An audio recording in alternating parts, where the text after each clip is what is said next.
Hey people, how you doing? My name is Tim Anthony Ford, and I want to talk to you about the video I watched on Grapevine regarding the attack on male masculinity. There's a book that I've got here called No More Mr. Nice Guy by Dr. Glover, Dr. Robert A. Glover. First of all, let me give you Dr.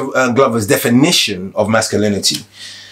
He defines masculinity as that part of a man that equips him to survive as an individual, clan, and species. Without this masculine energy, he claims that we would have all become extinct eons ago. So masculinity empowers a man to create and produce. It also empowers him to provide for and protect those who are important to him. These aspects of masculinities include strength, discipline, passion, courage, persistence, and integrity. Masculine energy also represents the potential for aggressiveness, destructiveness, and brutality. These characteristics scare or frighten nice guys, as in the guys as wielding this masculinity. And it scares most women. Therefore, nice guys work especially hard to repress these traits. Now, first of all, it's important to understand what being a nice guy has to do with masculinity. Now, what Dr. Glover talks about, and it's important that you actually go and read this book. What he basically talks about is, nice guys tend to be connected to mama's boys, in a sense. Boys who haven't had their fathers growing up around them to show them what it actually means to be a man. That masculine energy, yeah? We understand that males and female have the masculine and feminine energy is meant to be balanced within us. But to a certain extent, we as a society must not push down what masculinity is or should be. Do you know what I mean? Because at the end of the day, when you are quote unquote a nice guy, which is what, Dr. Glover is talking about, being a mama's boy, blah, blah, there's certain traits that you pick up, unfortunately. And one of the traits could be you're trying to overplease your partner. Yeah, you're trying to overplease your woman.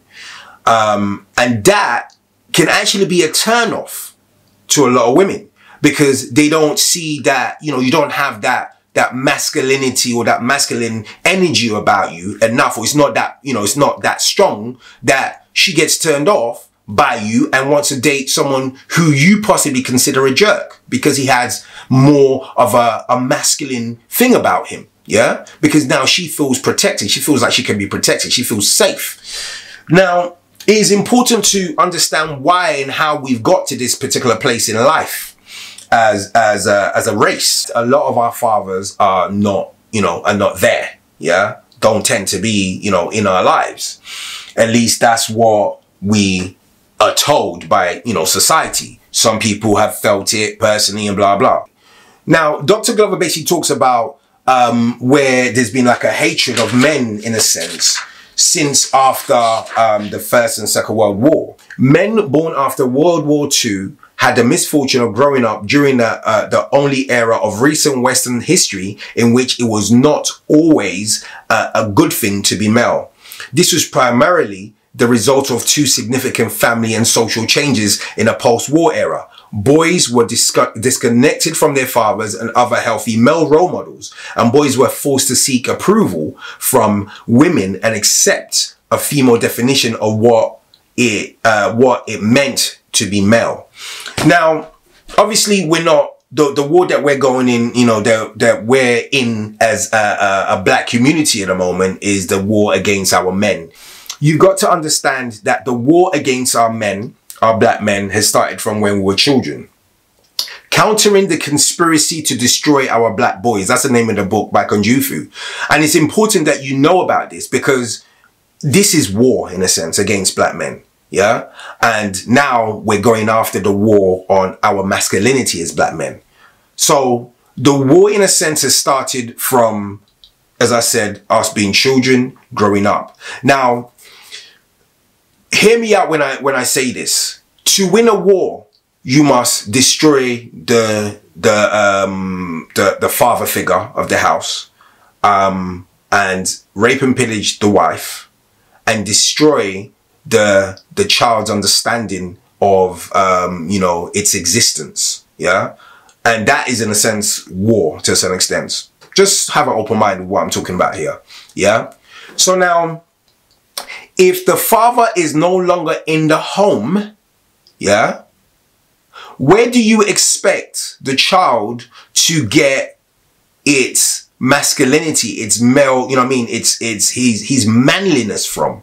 A male child, yeah? It's important that we have that balance of male and female in a house. It's so important, because when a son grows up and he doesn't see a father figure, yeah, he's always been told by his mother, do not grow up to be anything like your father. Find your child a strong role model, a strong male role model. Yeah, if it's you know, teach him about Malcolm X, teach him about Martin Luther King, teach him about Marcus Garvey. You know, if there's like a manhood academy, which is actually a real thing that happens in London, I believe East London, enroll your child to that if you do not have a strong role model in your home.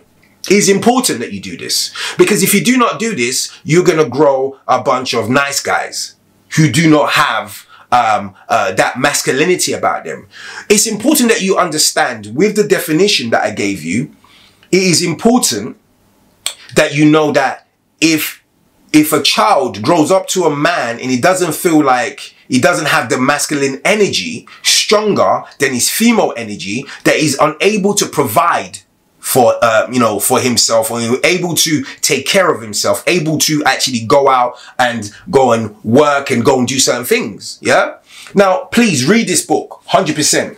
Now, it is also interesting that in this book, and which corresponds to Genghis Khan movie that I watched, which basically states that, or in the film, the director depicted Genghis Khan going around fighting all these wars, and he would always bring his army back home around a certain time, yeah, harvest or whatever. So they've gone for maybe 5 years, 10 years or whatever, so, but they know a certain time where certain children in that community, in his village, are now of age, yeah. At the moment, they're mummy's boys, yeah.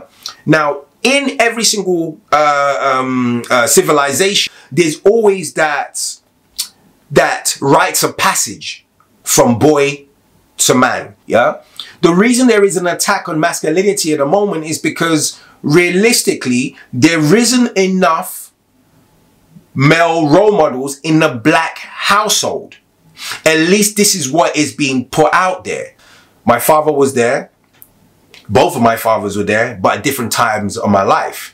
But still, I was still more reared by my mother than my father. I learned more from my mother than my father, which basically has heightened, in a sense, my feminine energy. Yeah, instead of my masculine energy being really up here. Yeah, I'm a heterosexual male, but I have basically got more feminine energy than more masculine energy, and I'm fighting so hard to get that masculine energy on par, shall I say. Now, it's important that we reclaim our masculinity as men. Yeah, it's important that when we have children as men, yeah, as nice guys who are in a family now, you're married, you got, you know what I mean, you got children. It is important that your male child is not necessarily a nice guy. And a nice guy is a guy that literally wants to just, all he wants to do is just please a woman. All he wants to do is just kind of do that. You have to please yourself as a man first. Know who you are as a man first. Yeah. But then at the same time, you're going to have the you know what I mean, the kind of the feminist agenda that's going to tell you that, hold on a second, equal opportunity. No, absolutely. I believe in equal opportunity. Yeah. But at the same time, there has to be some sort of thing where you're either going to be in a nuclear type family, yeah, where the father is the breadwinner, yeah, and the mother is the stay-at-home mum who looks after the children, or you're gonna have a symmetrical type family system where both father and mother go out and go and earn their bread and butter, yeah, and come home and share their chores, and they look after their children equally, yeah, and they show that balance, and they show their children that, you know what, you can either do this as a man or do this as a woman. It's absolutely up to you. But it's important that when we get to that stage, when we are looking to get married, when you're looking to find a mate, there has to be balance in your home. Yeah? So the male can't be too feminine, where the female is too masculine, yeah? Or the male is too masculine and the female is too masculine, where you clash. Because you're now fighting for neck and head. Who's going to be the neck? Who's going to be the head? It is important that you have that symmetry or that balance in your life, in your family, in your love life. This is why I believe that there is this so-called attack, yeah, on masculinity and a masculine energy. I also wondered as well that if toxic masculinity was something that happens when a nice guy, as it were, who's basically been a beta male all his life, now realizes that, oh my gosh, I've been all my life, yeah? Now I got to man up, and I've got to basically compensate for the fact that I haven't even, you know what I mean, I've been a beta male all my life, not like an alpha male. So he starts fighting. He starts starting fights with everyone. He wants to he wants confrontations with different people. His woman says something to him and he slaps her because he wants to feel like a man. Yeah. So this is very important, that as men, we're looking within ourselves and understanding that we're not doing this. Understanding that we're not showing this toxic masculinity. There is a difference between toxic masculinity and masculinity. Big, massive difference. Because at the end of the day, it doesn't mean that if you're masculine, that you have to try and put a woman in her place, what you feel is her place, and that makes you masculine. No, it doesn't. Yeah? You have to choose the right type of mate that balances, yeah, your masculine energy and her feminine energy, and you two come in unison. It is important that you are able to do that. Do not try and butt heads with someone, yeah, that their masculine or feminine energy is too high and too low, and you don't have like an equilibrium. You need an equilibrium before you go to the stages of marriage. There isn't, as I said, necessarily an attack on masculinity. Yeah. How far do you want your man to be a man for you to be a woman? And depending if you are Christian, whatever religion you are, that believes, wrong or right, that believes that the man is the head of the family, the woman is the neck, in a sense of she is part of the same construct of the relationship being a body, yeah? She's part of the same construct of that. You both can't be the head of the household. You literally have to be people who work together. You have to work together. You cannot be in a home, yeah, and you're both bucking heads because you both want to lead, yeah? It's either you choose that, okay, I agree that you're going to be the head, and I agree that you're going to be the neck, and I agree that you're going to be that, or a symbiotic relationship where you both work together is important. In Dr. Robert Glover's book, No More Mr. Nice Guy, there's another chapter that talks about nice guys tend to be monogamous to their mothers.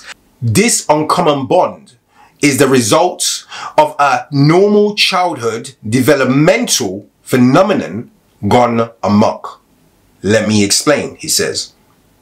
All little boys naturally fall in love with their mother and desire to have her all to themselves. Healthy mothers and fathers help their sons successfully move through the normal developmental stage.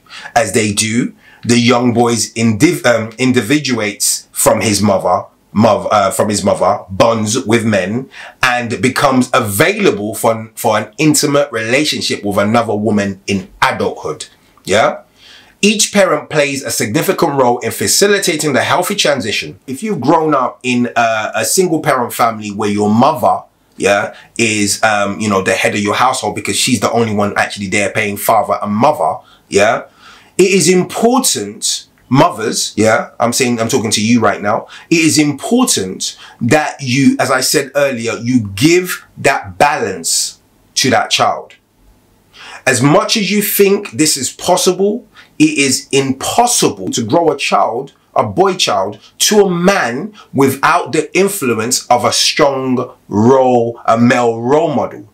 As I said, you have to give your, you know what I mean, put your child in something where he's either playing football and he's got like male role models, Boy Scouts or something like that, so that he can understand what a man is meant to be like. So this whole theory about the fight or the attack on masculinity has come from the fact that a lot of our, in a black community, a lot of our men are not staying and sticking to their responsibilities and growing up their children.